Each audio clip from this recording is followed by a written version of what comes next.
It's Mr. Hefner, like always.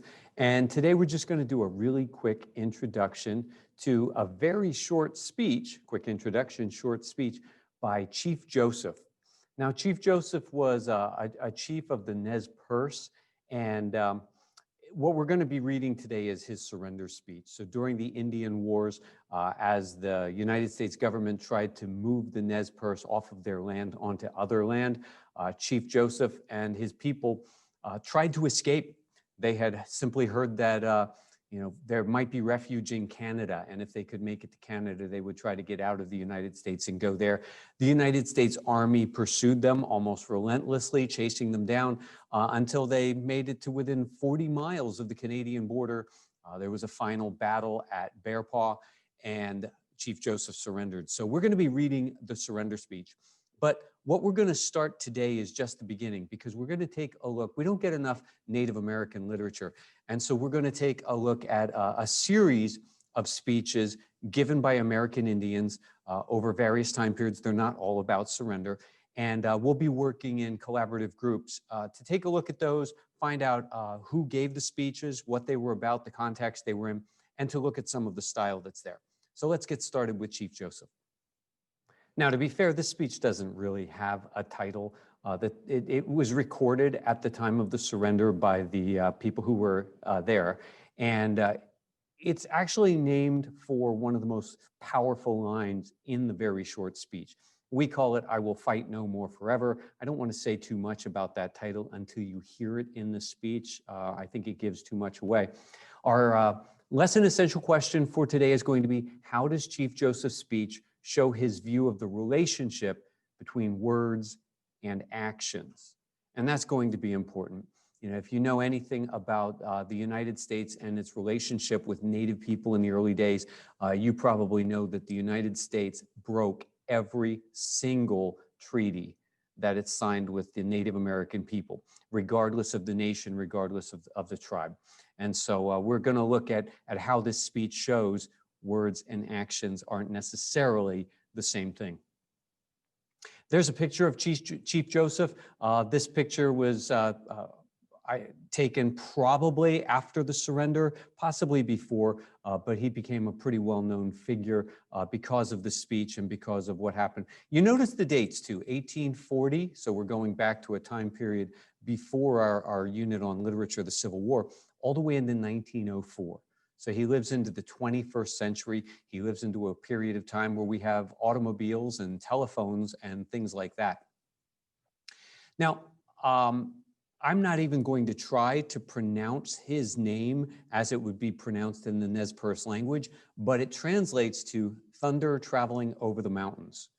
In class, we'll take a look at a short clip from a PBS series, The West, that looks at basically the attempted escape by the Nez Perce and ends with this surrender speech. And the narrator in that program pronounces the name correctly. At least it sounds correct to me.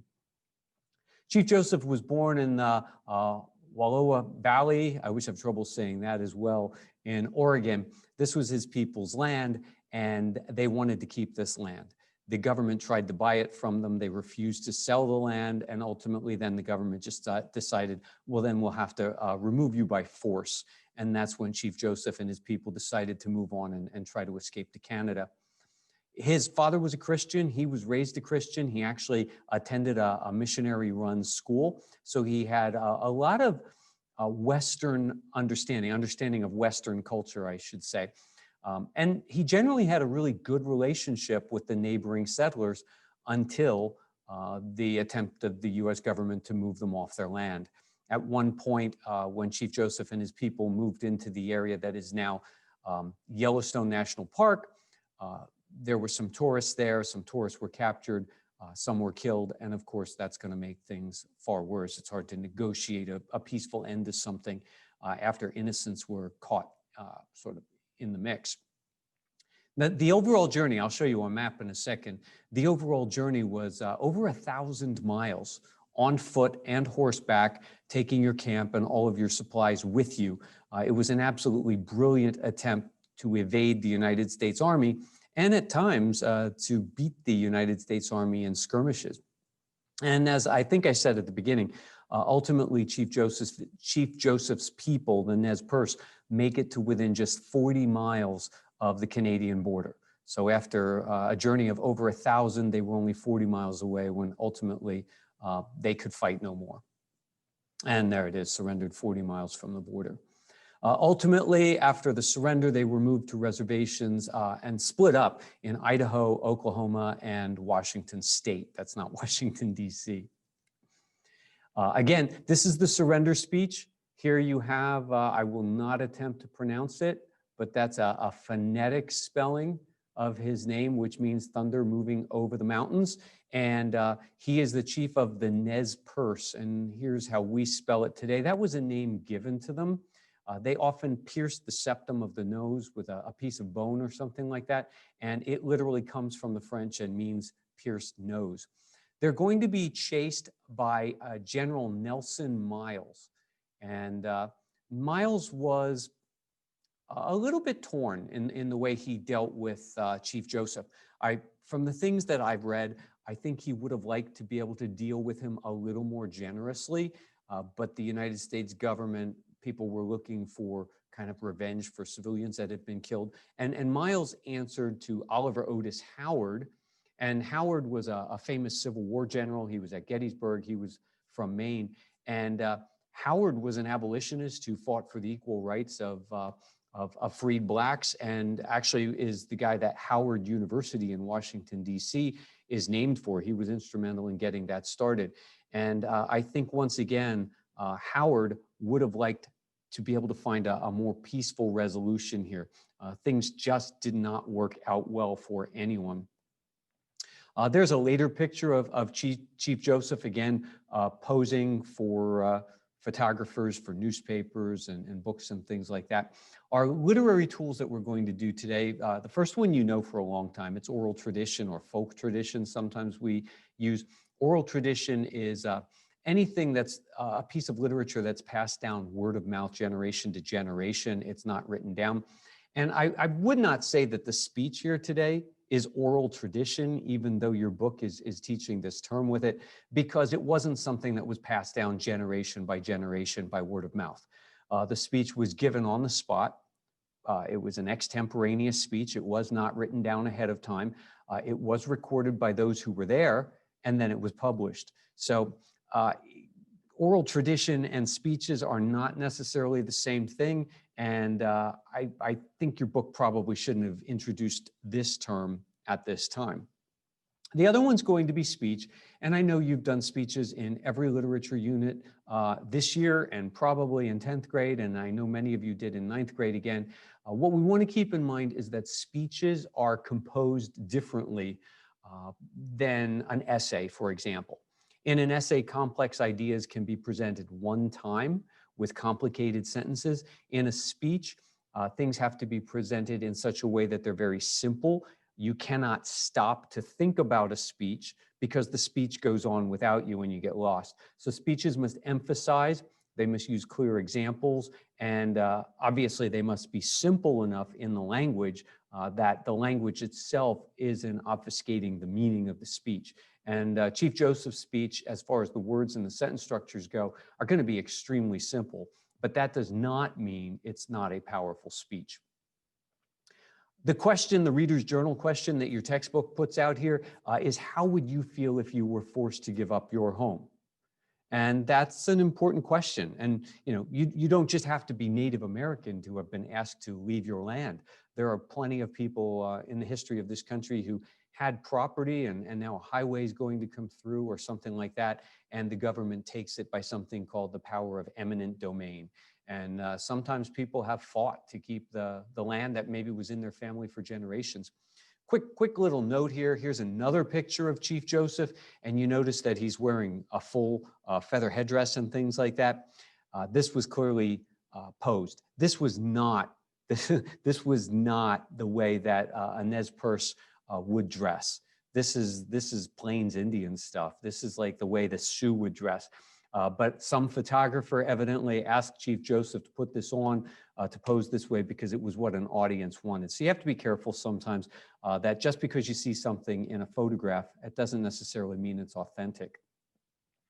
If you ever get a chance, check out The West. It's a series that PBS did, and there is one whole chapter of this series that is dedicated to the Indian Wars, and it ends with the story of Chief Joseph. If I see you in class, I'll definitely be using at least a part of this because I think it's a very powerful thing. But check it out. You can check it out on pbs.org. And if they don't have the whole thing available, as they do sometimes, don't other times, they always have some clips available. Now this map here, I just wanted to show this quick map as best I can here. It's kind of complicated, but I want you to see that this dotted line shows the approximate boundaries of the original Nez Perce homeland. And then this solid line here through the Bitterroot Mountains going south and then east and then eventually north towards Canada is the route that the Nez Perce used as they were trying to escape from General Howard's or General Miles' army. And in that 1,000 miles, they go through, they're in Washington State at one point, they move into Oregon. This is all on foot, taking everything with them, move into Wyoming, up into Montana, and they moved through Yellowstone, as you can see right down here. It wasn't a national park yet at the time, but it was a place where people went to see the natural wonders. And ultimately, the final battle takes place here at the Battle of Bear Paw, and they're only 40 miles at that point from the Canadian border. So had come very close to escaping into Canada. Now, here is the speech. This is the entire speech right here. You won't need to turn any other documents at this time. Let's just read it together. The speech goes like this. Now, remember I said Miles is here with them right now. I believe it's Colonel Miles. And General Howard, Oliver Otis Howard, is he's in charge of this entire military campaign. So that's why it starts out, tell General Howard, send this message to your commanding officer. But the speech goes like this. Tell General Howard, I know his heart. What he told me before, I have in my heart.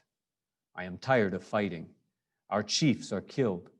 Looking Glass is dead. And I cannot say that name. Tuhu Zote is dead. The old men are all dead. It is the young men who say yes and no. He who led on the young men is dead. It is cold, and we have no blankets. The little children are freezing to death. My people, some of them, have run away to the hills and have no blankets, no food. No one knows where they are, perhaps freezing to death. I want to have time to look for my children and see how many I can find. Maybe I shall find them among the dead. Hear me, my chiefs. I am tired.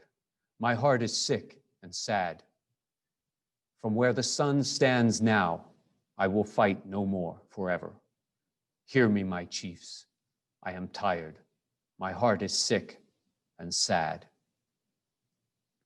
And so in that you hear, I will fight no more forever. And that is the line right here, I will fight no more forever, by which we have come to know this famous American Indian surrender speech. All right, so you should be able to answer these right now because we covered the entire speech as part of that. So let's have a go at them. True or false? General Joseph is tired of fighting. And that's an absolute true. I am sick and tired of fighting. Looking Glass was another one of the leaders among the Nez Perce. Looking Glass is dead is the line, so that would obviously be false. Number 3, the children are freezing to death. Absolutely. Number 4, Chief Joseph and his people will continue to fight until they are free. No, the title of the speech, I will fight no more forever. And number 5, the destruction of his people has made Chief Joseph sick and sad. And he repeats that twice. And again, repetition is a fairly standard technique used in speeches. All right, so that's a very, very short lesson on a very short speech. Serious speech, a dark kind of mark in American history. We're going to work in class in some collaborative groups, taking a look at some other speeches by American Indians. It was oral tradition. The speeches weren't necessarily oral tradition, but their whole culture, their history was oral tradition. And so it doesn't get published in a lot of textbooks. And I think it's important for us to, at least in this unit, this Frontiers unit, to take a look at this and give it its space. So I hope you're looking forward to that. But that's it for today. Thank you so much.